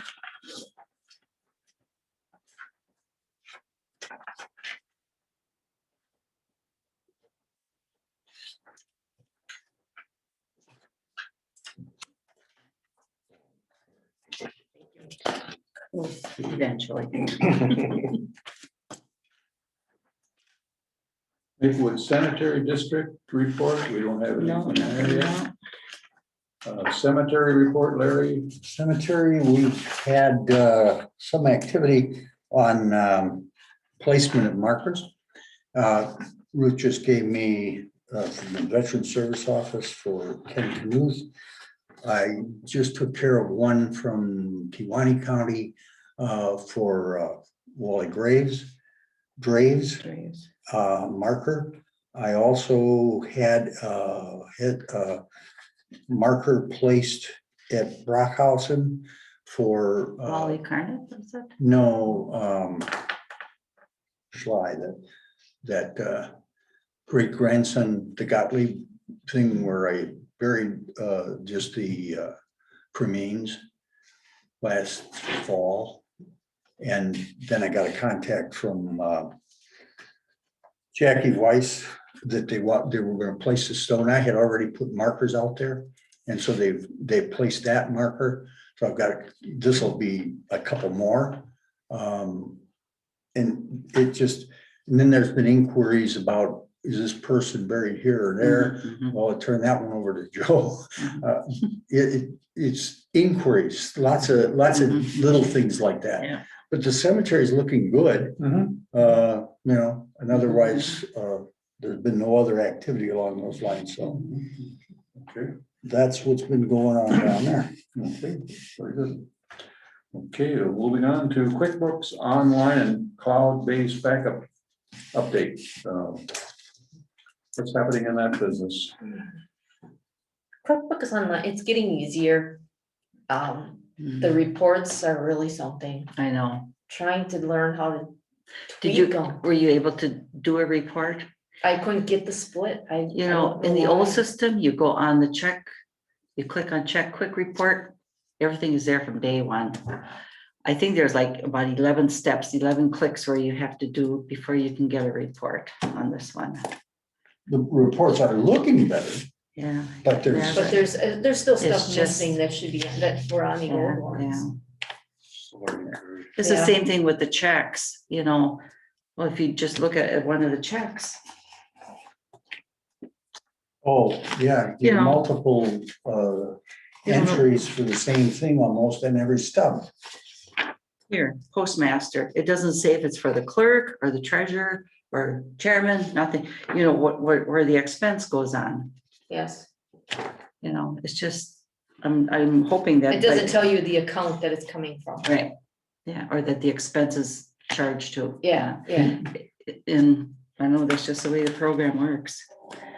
And So I don't know I'm why it's so hoping- different than the online. I don't get that. I know part it of is, and I know people were concerned about that, Yeah, and that going into it, I heard that, and mm, I don't know. I'm just hoping at the end of the year, I don't have too much of a problem for my Extracting annual the report. report. And I don't know how you put your requests into QuickBooks, because I'm assuming they do updates, I'm on assuming, stuff. yeah. You don't have a number that you can call? just the main, Yeah, the you main can ask a number. question, then they'll answer you, you know. And to try to get a hold of somebody is is really hard. It's basically doing it online. Now, we Yeah, did right, get, right. we did get the help from this Yes. young lady, Mhm, mhm. who works. The Yeah, Aaron, Carrie. And Oh, Aaron. oh, yeah, Yeah. Aaron, yeah. Yeah, and I think that, you know, if we do continue to have those kinds of questions, we should just ask, is there, here's what we've done, here's what we've discovered, this is where we're at. Do they have any insight? I guess we can ask that question. I know you went to Aaron, right? Yeah, I did talk to Erin and she's the one that walked me through it. Yep. And once I got it, well, then it's, oh, great. But then when I tried to save it, it'll save it, but that just the last report, it won't save all the reports that you But want, can you but I do don't it? really need to save them all. I can just redo it, you know. I was gonna say, otherwise, I mean, you use the same ones, or is it always for something? It's always something different, you know, because there's always additions to it. Yeah, Okay. but that part is okay, you know. As far as It the, wouldn't hurt to ask these questions Mhm. so that come the end of the year, we're not sitting there trying Yeah, to figure out what yeah. end is up here. Yeah. It's just a hard program to use and it seems like there's so much unnecessary things in yeah, there. there's just a lot of stuff that we don't use. That I Maybe wish I could just maybe a delete, you business know, a would lot be of that more, stuff you off know. of there. Well, just- it's actually, it's no different than some of these other things, like our Mhm. cloud-based backup and the Mhm. email. There's all these little gotchas as you go Yeah, along. yeah. And I'm still, like I say, to make this work for the meeting, the Zoom thing, it's working and it's working well, Mhm. but it took a lot of effort to get to that Right. point. Yeah. And it continues to be that way. Mhm. Now, also along those lines, Roy, I gave you some copies of this, if you just look at those. I would like to take and now add to Ruth's agenda. Oh, yeah. There's two there, Roy. So what I would like to do is add a box on the online agenda. Just, this would be what I Yes. would have put out there. Great, yeah. You can just click right on the link. So people could draw this up as a PDF. Mhm. Mhm. They would have that information. They could click on the link. Boom. They wouldn't have to necessarily go to a separate, you know, page or Mhm, go to an email. And right now, Ruth sends out that link information as a separate email Right. to the entities who have requested our agenda in Right. advance. But anybody who goes to our website, currently, they just draw up a regular agenda, whereas I would like to have it go up like this, Mhm. so that anybody member of the public could just click on it on the agenda in a PDF viewer, and it'll just take them into the Mhm. Zoom Yeah, that's program. great. great, That's a great. Yeah, that's a Mhm. really good idea. Now, I can add them to Mhm. what I post on the website, Okay. but I didn't want to do that without having Mhm. Sure. agreement on that. Mhm. Yeah, that would really be good. Yeah, Because you have, Ruth sends you this, Mhm. and then you have to add this. That's correct. before And you so put this, it on. and so Okay. that, because you have to set your Mhm. copy on your, Right. Well, she sends me the Word document. yeah, the Word document. Mhm. And then what I do from the Word document is I add that Mhm. notice about the Zoom meeting. Mhm. Mhm. And then I save that as a PDF, and that's what's gets posted to the website. So then I go onto the web server and I put that up. Mhm. Well, then you could put that on and then return this to me so I can send it to I could the, do it that or you way want, too. yeah. Oh, that would be even better. Yeah, because do you have a copy of all the town agenda members? The members that get this? I think No, there's a few of them, yeah. I could, if you send me the agenda, Uh-huh. And I then can you add this and send it back to And you. then I can send it out to everyone. Yeah, I can send you back the PDF, Oh, that way, sure. Mhm. and then that way you'd have the PDF, and that's what would show up on the website. Mhm. Sure, sure. And it'd be consistent for Yes, all of the yes. people who get it. And And then I they- wouldn't send you a separate one. Mhm. Okay. That'd be better, yeah. Good, great. Okay, Okay. good. Okay, thank you, Larry. Good. Is there any help we can get you for Quickbooks Online? Is there anything we could do? Is there something we are missing here? Is there contact other than? I think we just have, like I said, I just, either if I can't figure it out, I gotta talk to somebody and just see if. You have a person that you can kind I'll of. just talk to Aaron, yeah, we got two of Yeah. them. Okay. And that one with the Medicare, we gotta get that taken off of there Yes. because that's, I mean, and I have the amounts that are wrong on there. You do, Yeah. mhm. okay, So we have two contacts, Okay. the one who actually helped us get it Aaron, organized yeah. on there, and Aaron, who isn't that in-depth knowledgeable about the QuickBooks itself, but is She very helped me out. good. but she knows her how to pull reports and things stuff. together. Yeah, But the original structure, Mhm. using your set of books was where we ran in. Yes, Right, yes, yes. that, yeah. Okay. yeah. See what happened too, I ran a report for our payroll because I have to do the audit for the insurance. It's gonna be in by next week.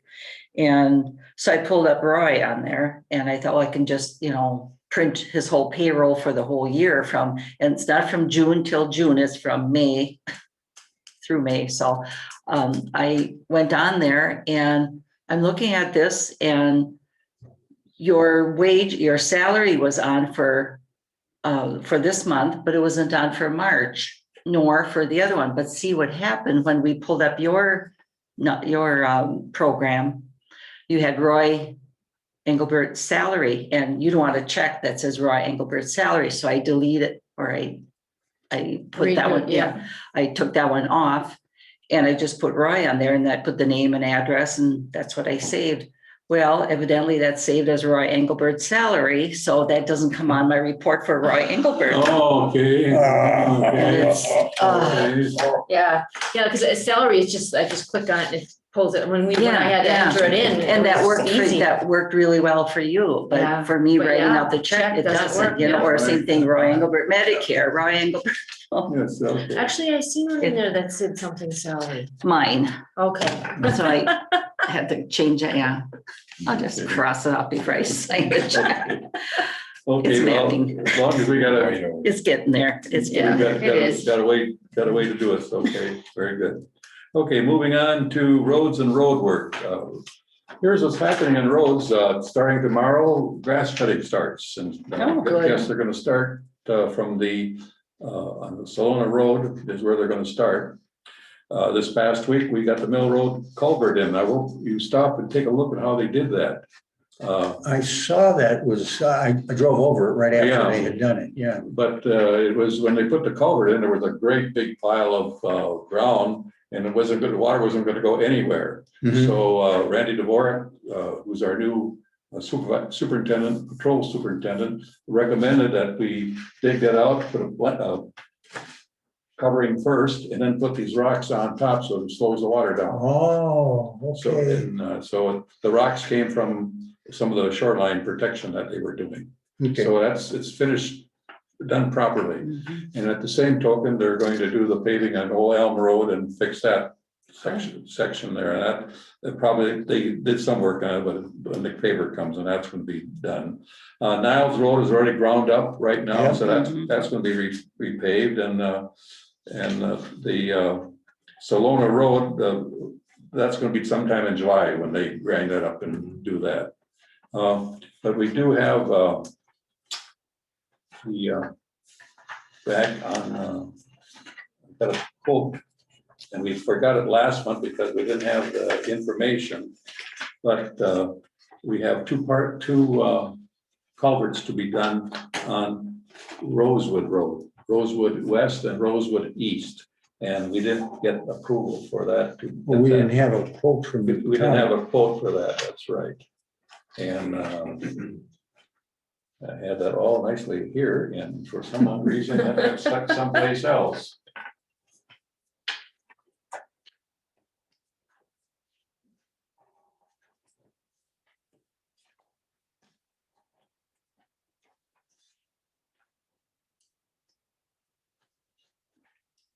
One was $4,000.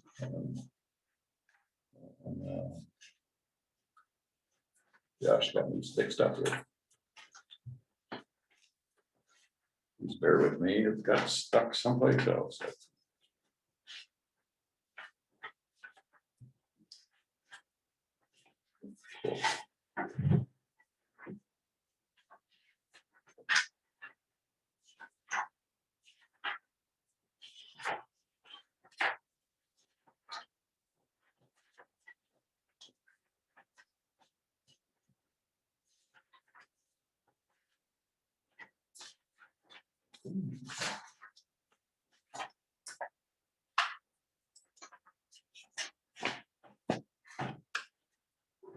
Well, like you say, Dina, if I had my computer here, I could pull it up real quick. Isn't it something how dependent we get on this technology? Yeah, I pulled that sheet of paper and the darn thing disappeared. You don't have it under number 18 under your roads. I should have had number 18. I have them all nicely What's on the back? organized here. Uh, All nicely done here, but I guess that slipped my mind. Oh, there's 18. 18. There we go. There we go. Thank you. You got it. Okay, got a bid back from, for Rosewood West was $2,100. And Rosewood East was $4,475 to replace the two culverts. Rosewood West is that small culvert in the gravel portion for $2,100. And Rosewood East was right at the junction, right at the corner of South Carnet and Rosewood. That's where that one is for $4,475. We need a motion to approve paying for those. I make a motion to pay for the culvert right to Road. I'll second that. Is there a second? I'll second that. Motion is to honor, to Accept the bid. accept the bid from Rosewood, from the county for Rosewood West for $2,100 and Rosewood East for $4,475 for replacing the two culverts. Further discussion? Hearing none, all those in favor, please signify by saying aye. Aye. Opposed, motion is carried. The other thing that the county is doing is going to be revising a UTV and ATV request. The county got in a little bit, the county completely disagrees, our corporate council completely disagrees with the corporate council from Kewaunee County on what jurisdiction and how to, or what ordinance to write. As you may or may not know, Kewaunee County has an ordinance that they will allow all roads open, and so they'll do the enforcement, and our corporate council of our county completely opposite opinion of that. So what the highway department is writing up a new UTV a request to open up a county road, and it's going to be more detailed than just simply a memo from a town chair asking for that. So it's going to be more comprehensive at no cost. That's one of the things done. Another thing happening is that if you go through the county, you'll notice a lot of dead ash trees. And we're going to be having to put up something in a budget for removing ash trees.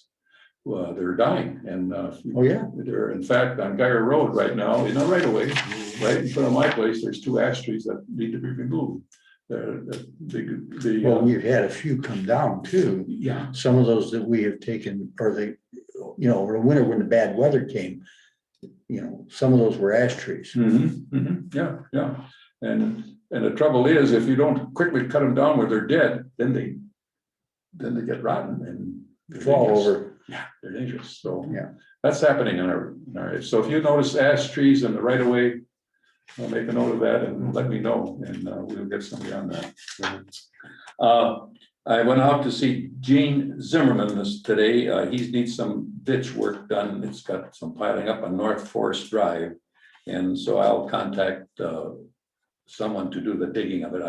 All we need there is a small excavator, not the big one, to come in there by Gene Zimmerman. And Jason, I'd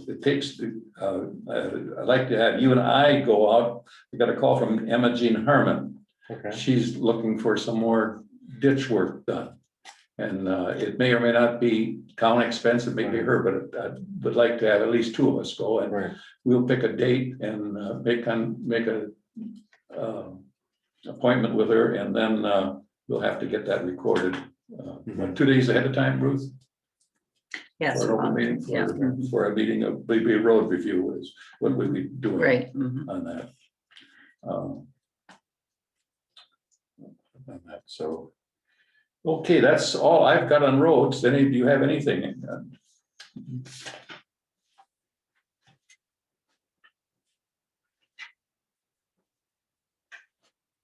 Okay, next we got payment of bills. Well, I complimented you on the beautiful report, however. However. When we get to the payment of bills and the detailed information, we don't know what it's about, the amount. There seems to be a lack.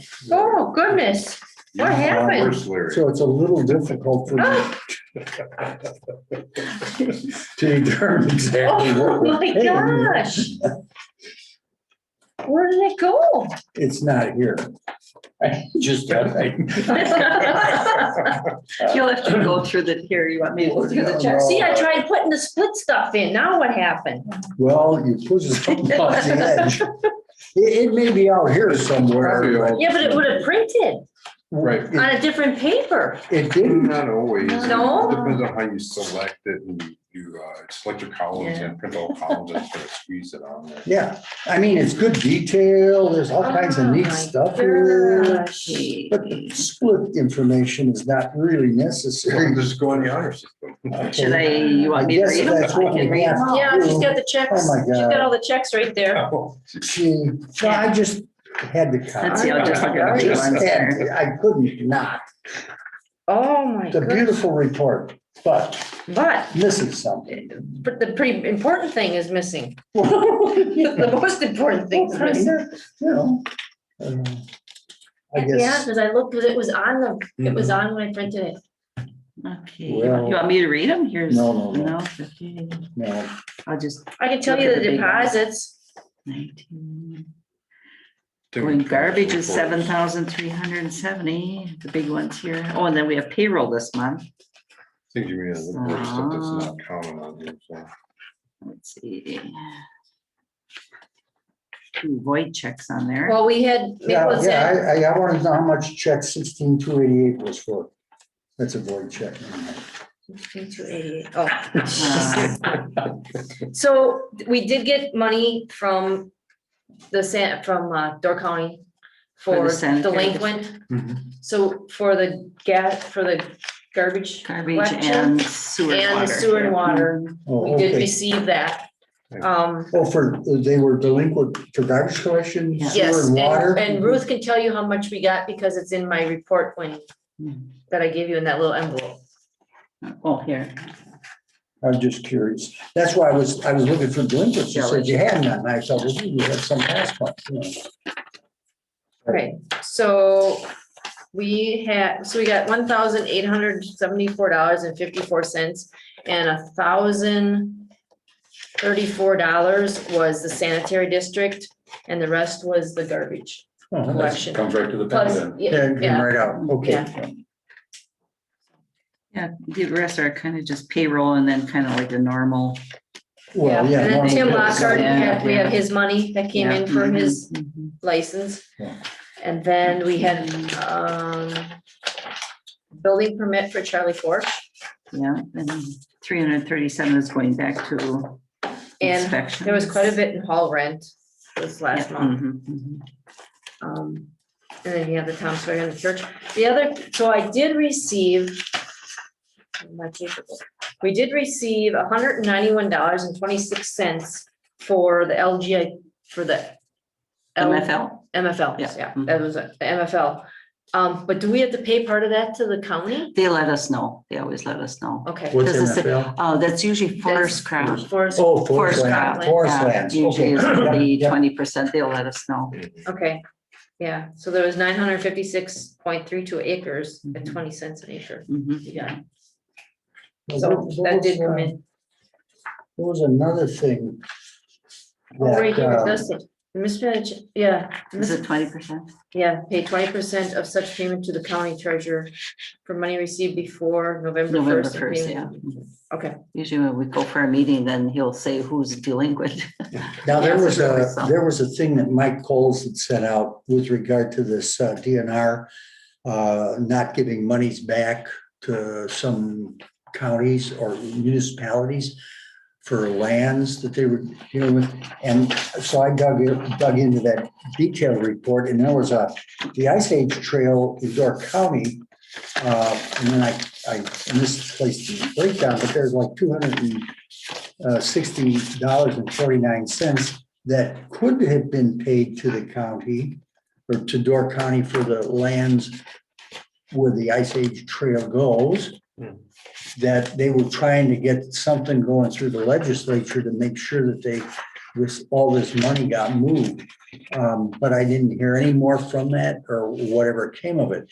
And, to me, it's a lot of these little leaks in the monies that the DNR hangs on to. We don't see it, and yet we're subject to all kinds of ins and outs with it. And then again, they send you money here, for managed lands, but then you have to share some with the county, but you're not sure what because it's not clear. And I think the statements made with regard to this room tax are similar. It's just more and more, but you can't do stuff with it. I don't know. Anyway, just observation. So we're doing the payment of bills now, so Dina, will you be able to email us? Yes, I can email you a new copy. A new copy? So I transferred $22,000 to take care of the bills for the month. From LGIP. From our money market, from Bank of Luxembourg, not the LGIP. Oh, you mean from the money market account? Yes. Okay, so you left the other monies in the Yes, LGIP, yep, okay. LGIP state everything. And then just before I came, I transferred $1,400 Okay. because we had that sanitary district that we had to pay, Okay, that we Yeah, got from that the just county. came, yeah. Mhm. Okay, okay. so, and I will forward you a copy of all that With numbers. with numbers. Well, that'd be great. And if you're wondering what that void is, I'm just pulling. I was just furious. I called somebody. I talked to Rai too. This is what, last month, there was a credit of $11 on my Okay. statement, and Roy's was 57, so I sent a check for $46.65. A third grader could figure that out. So here, this letter came, well, they said we haven't paid our bill. And I thought, well, they didn't With get the who? check, this Visa. Oh, okay. So it says the payment department is unable to post credits or handle account transfers. Please contact your card issuer. They want the full amount for Roy's. And then I said, well, what about mine? What about this one? Can you send me a check? Oh, we don't do that for 2 months. Well, then I said, can you transfer it to Roy? Oh, sure, we can do that. So she said, just hold on a minute. So she transferred it. But they couldn't accept the check. So then, charge us $20 for it. yeah, charges $20 plus $1.21 for interest. So in the meantime, I got the new bill and it said my credit and Roy's was $57. So then I wrote out a check plus the fee for $102 because I took $11 off again. Well, no, It doesn't it has match. to be $113. It has to be the amount rather than, you can't do it that I way. would have to ask a question about one like that, wouldn't I? So I, Sorry. no, I Why, was so just- you get a separate bill for each one of them? yes, Yeah. yes. Why is And all that? these years, I've been paying them together. They've accepted the checks, the But amounts I don't, together. but isn't it all, doesn't it all come on the same statement? No. Two separate statements. separate ones. Numbers. Oh, But I two always, separate we always numbers. paid They're it two together. separate We numbers. always paid it together. Yeah, I would add, but our business, but we have separate, everybody has separate numbers. It all comes on the same statement. no, not here. So then I said, she says, well, that's two separate accounts. I says, no, it's a town of Forestville account. It's one account, but there's two numbers, two account numbers. And they couldn't do it that way. So then in the meantime, before I got this, I thought, well, I better pay the bill. So then I took the 113 minus the $11 and I got $102. Well, I can't send this either because they'll send it right back. That's not right back. Okay, so then now I've got this going tomorrow. Well, then Saturday, I get this letter addressed to Roy at 1364 Mill Road. Just a reminder that according to our records, your account is past due. Last month's payment has not been received. Please take a moment to send a payment for $113.51 to bring your account up to date. Protect your account privileges by sending the amount due to the following address today. Yeah. Otherwise, and I hope this is my due the gosh. 26th on Saturday. I'm hoping they'll get it. So who is this actually through? I mean, it says Visa, but, Visa TCM Bank. oh, Then I was so tempted to write a letter to this Why don't we bank just or get a the credit card Florida out of Better Bank Business Luxembourg? Bureau. And then I thought, well, then that might put Roy in a bad position because they might do something to your credit rating. we should have went to Bank of Luxembourg. Is there some way we can get a charge account through the bank? No, they completely separated themselves from that. They did. Yeah. Yep, Okay. yep. What about Nicolay Bank? It used to say Bank of Luxembourg. And this year I It had doesn't say that, huh? to call Ruth and give her the number. There is no Bank of Luxembourg on this Visa card anymore. No, Oh, no, my. no. It's just a Oh. biz Yeah. card. Yeah, This card. yeah, they're completely separate. It used to say, the old Yeah, card said Bank of Bank of Luxembourg. Luxembourg, Now yeah. this card, they completely separated and got It like, doesn't say 'Cause our- TCM Bank. no, doesn't- Because our cards, like one says Investors Community Bank and our other one says BMO Harris. Yeah. there's no, it's ICBA member and this biz card, they Wow, completely divorced themselves of the credit card they business. must have had big problems or something. And in order to get this one working, I had to call Ruth and get the federal number and all the Oh, yeah. numbers. Oh, and, jeez. And they don't use my number or Roy's number, they use a phone number here. And I said, there's nobody there. And I said, don't use the mailbox here because there's no mail receptacle. Mhm. Well, it took a long time to get that straightened out. Yeah, Oh, my gosh. I make a motion, we pay the bills even. though I don't Even know. the zero ones? Okay. I'm sure you're going to get it taken care of. I have confidence that I'll see the numbers when Okay. FEMA sends it out. So Yep. I make a motion, we pay the bills. Motion made to pay the bills. Any further discussion? Hearing none, all those in favor, please signify by saying aye. Aye. Motion carried. Okay, announcements. There's a firemen's picnic on July 24th. Looking for volunteers for the firemen. I had a very interesting week. I got a call from Mike Knowles today. But last week I was on a Zoom meeting and it's payment in lieu of taxes. Wow. Land that the DNR took over prior to 1991. They're only reimbursing municipalities at the rate of 22 to 80 cents an acre, depending on the land. That's what I was talking about. Yeah. Land that they took over after 1991, they're paying at the rate of $38 an acre. And half of it goes to the county, half comes back to the municipality. Our NFP trail is prior to 1991. Yes. And so we get the grand total, what is that, $200? I had to take 52. $52. $52. And so. Yeah, we just got that last one. What the town association was lobbying for was to have, because we've got $4 billion excess in the budget, and the budget is going right now, it's being done today, and tomorrow it's voting on tomorrow, next week it goes to the governor's office. What the town association was lobbying for was to get an amount of $10 per acre paid to the municipalities.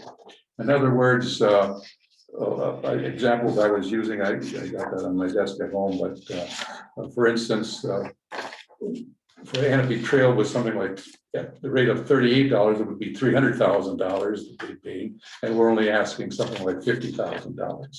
Well, to make a long story short, I asked Mike, what was the outcome of this lobbying? Because I called Senator Jock's office, and I talked to Mark, I talked to Joel Kitchen's office, and talked to Henry, and gave him my whole spiel, how much money we were only asking for $10 an acre. And by golly, the budget put in, they put in $3.80 an acre, so it's $3 more per acre than we got before. And paying to, and that money comes out of the general fund, but it's Yeah, it's paid, out of state fund. yeah, a state fund, but it comes out, it's paid by the DNR. Yeah, it's but- out of their budget. But DNR doesn't care, they just, it's just a pass through for them, so hopefully we get a little bit more money for the municipalities, and that would come straightly to the municipalities. There were, now the budget next week, I'll be calling the governor's office because there's 10 items in the budget that pertain strictly to the towns.